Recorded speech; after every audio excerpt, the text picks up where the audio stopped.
Hi, Callum West here from Professional Creative Studio.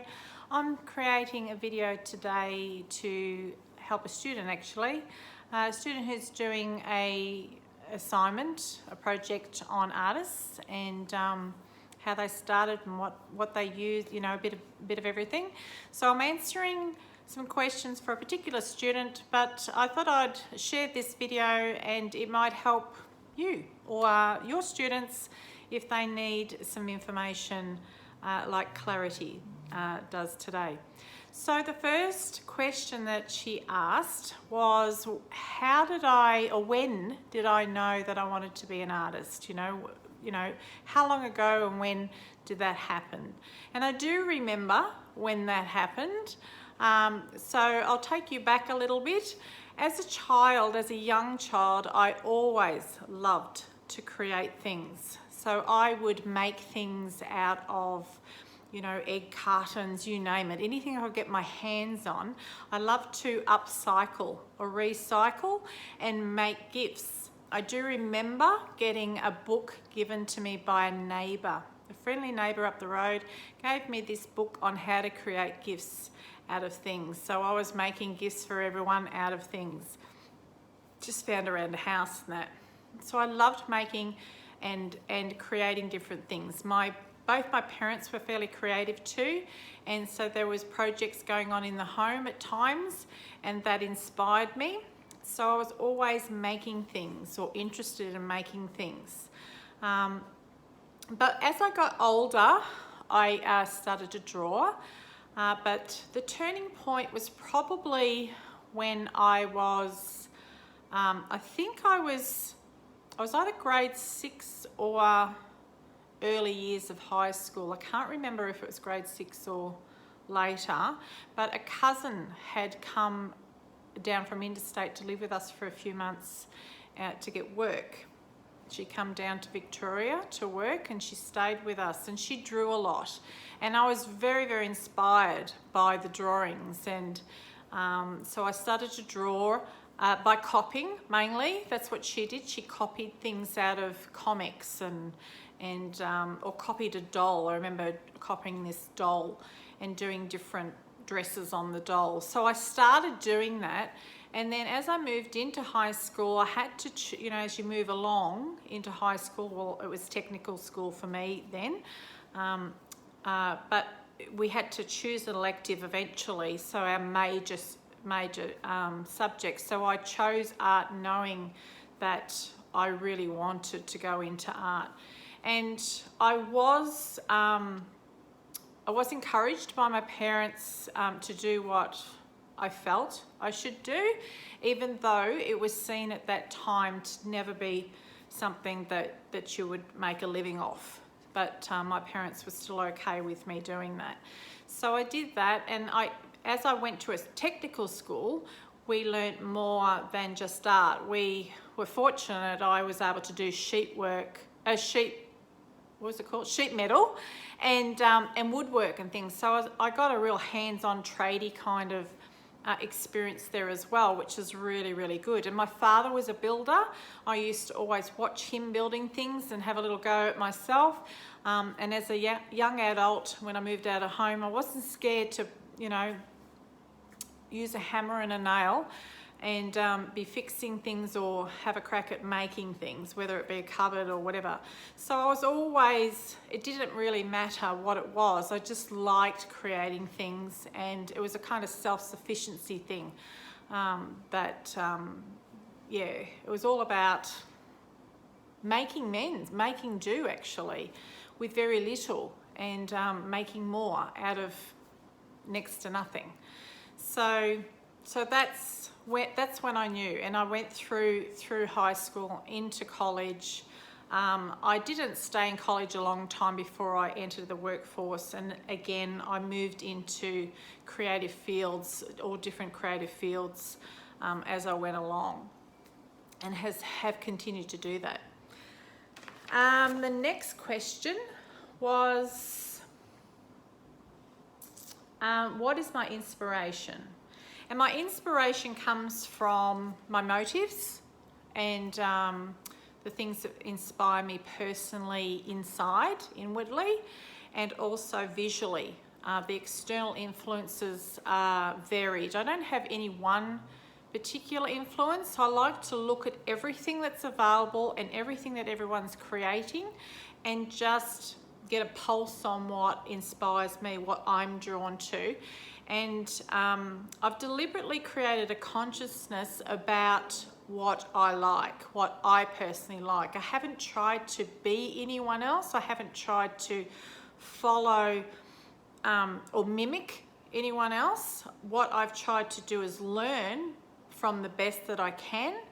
And if there's any mimicking there for the learning process, I grab that and then I shift into being, originally Kayleen. So I have a full awareness of what I enjoy, the colours that inspire me. I love texture.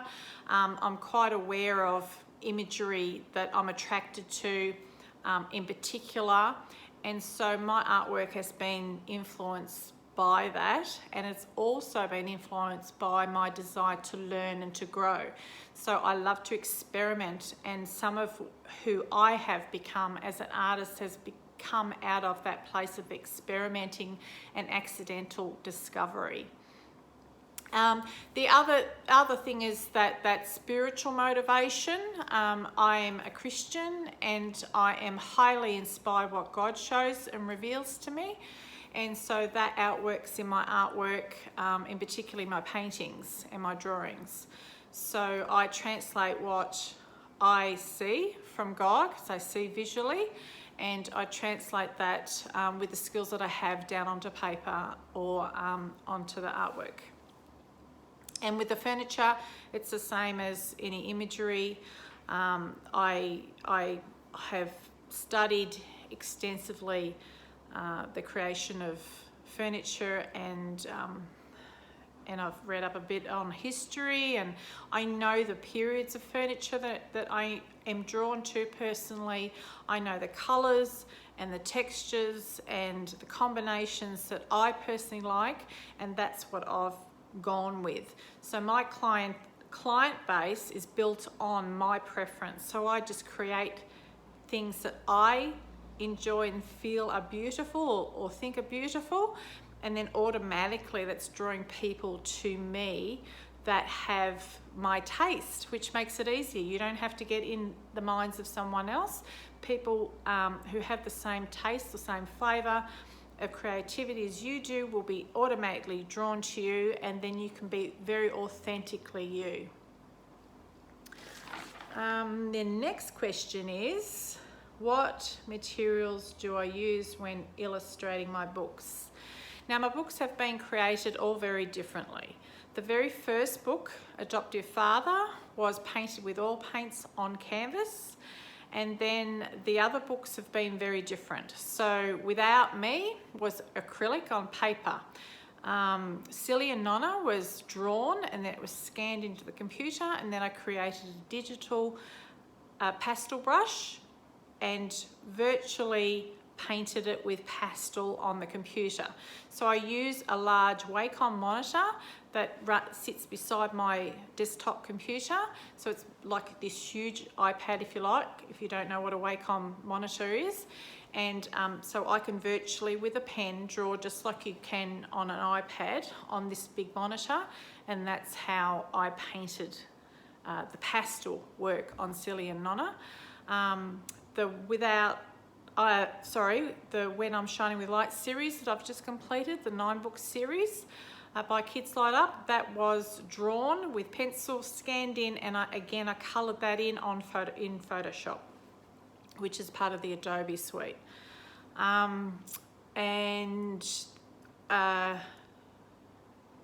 The 2 books, We Worship God and Better Than a Superhero, were both watercolour, and my adult colour book was drawn again. So they were just plain watercolour on watercolour paper, and the colouring book was drawn and then scanned into the computer and then redrawn on the Wacom in, was it Photoshop or I can't remember now. I think it might have been Illustrator I No, Photoshop it was. So is that all of them? I'm just trying to think. Have I missed a book? No, I think that's right. Yes, so all different ways. What happens is I kind of look at the vision, the images that I see, and I kind of I can imagine how best they would look, whether it'd be better as a watercolor or oil painting, or what medium would best suit it, and so that's what I go with. What materials do I use when painting? Now with painting as in artwork, I use all different mediums: pastel, watercolor, oil painting. I draw. I've got color pencils. I've got inks. I've got everything really. My main mediums are watercolor and oil. They're my main at this point in time. That can change. In the past, it's been pastel and oil. I've moved around a bit. But I would say that oil painting would be my main medium. So the materials I would use for oil painting are basically oil paints and lots of brushes. I have a variety of brushes that range from round brushes, square and filberts, the ones that are a bit like that, like an oval shape.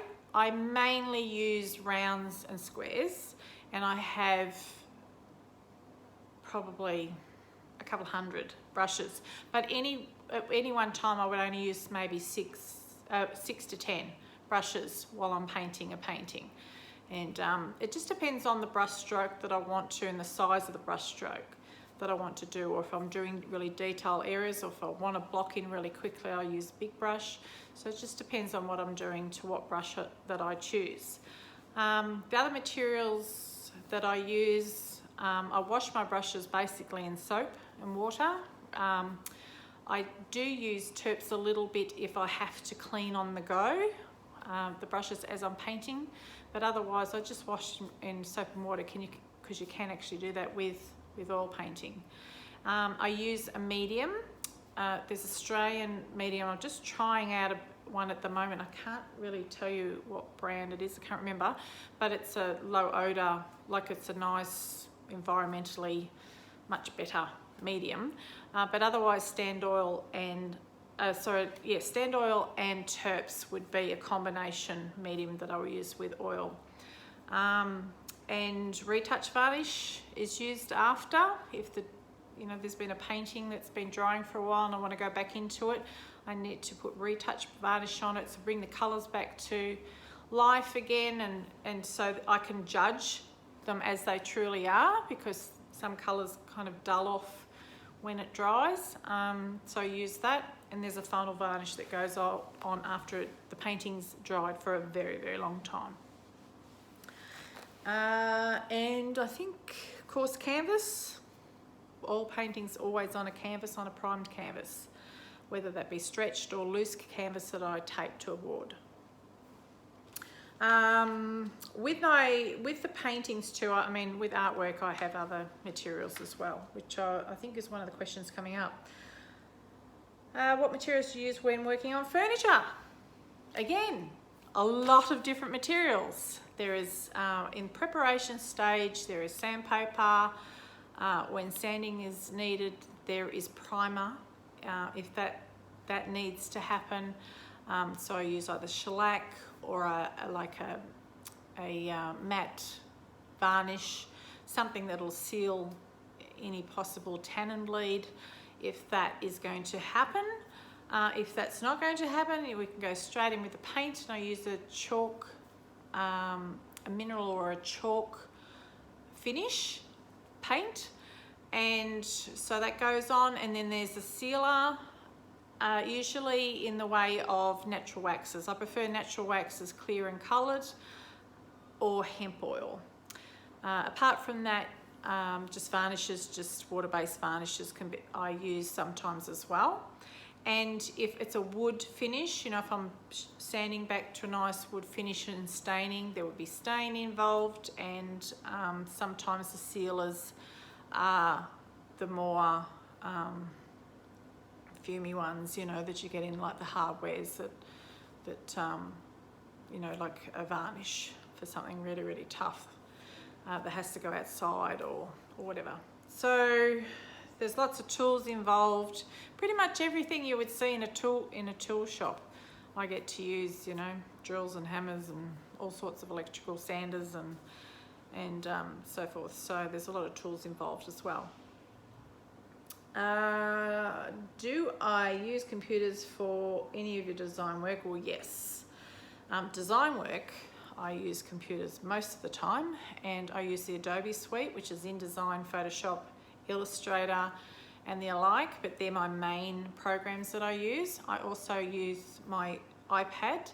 I'm finding more and more the iPad can be used for things as well, particularly if I need to be, and I paint on the iPad too sometimes using an app called Procreate, which is very handy. So, but mostly I do most of my design work, whether it be, you know, things for social media or business cards or logos, anything like that, I use the Adobe suite for.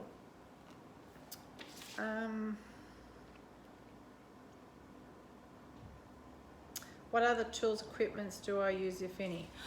Lots of other tools, equipment.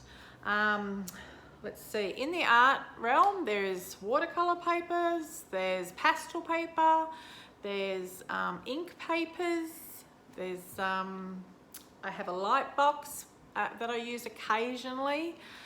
Easels, I have different easels. I have, like I've got a portable easel, a couple of really big easels for large scale works. I use tripods and all camera equipment, all that, you know, all that gear for recording. That's part of it. And sketchbooks, lots of sketchbooks, pencils, inks. Yeah, with the furniture, fillers, glues, tapes. Yes, it's quite a bit of a collection for each of these things. They all need, you know, their supplies to go along with them.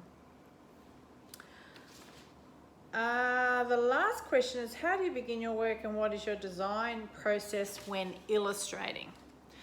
Now, my design process does vary depending on the job at hand. However, I always begin with a planning, like a brainstorming session and a planning session.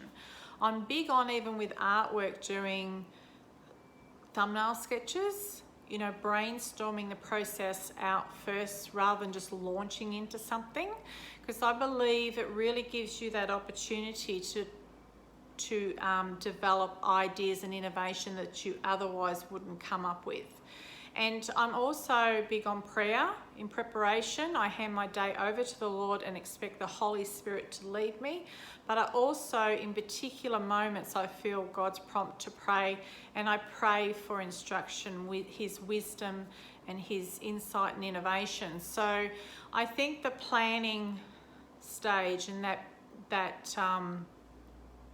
brainstorming or that mental innovation stage is a big part of anything that you plan to do. That is where you can get a jump ahead of other people if you spend that time doing that. So that is definitely a big part of it. And then I do plan out a lot.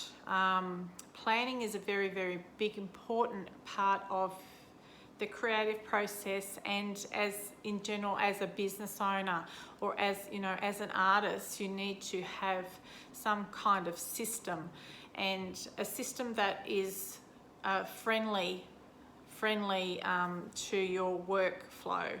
And so that can be a tricky thing to navigate and to find for yourself, but basically I have a fairly stringent discipline that is flexible. So that sounds like an oxymoron, doesn't it? But what it is I plan out 90 days in advance, and I also have on the computer, I have a daily momentum list that runs in blocks of weeks. So I have Monday to Sunday, and then a list for each day, but I have my 12 weeks in advance or laid out on the computer.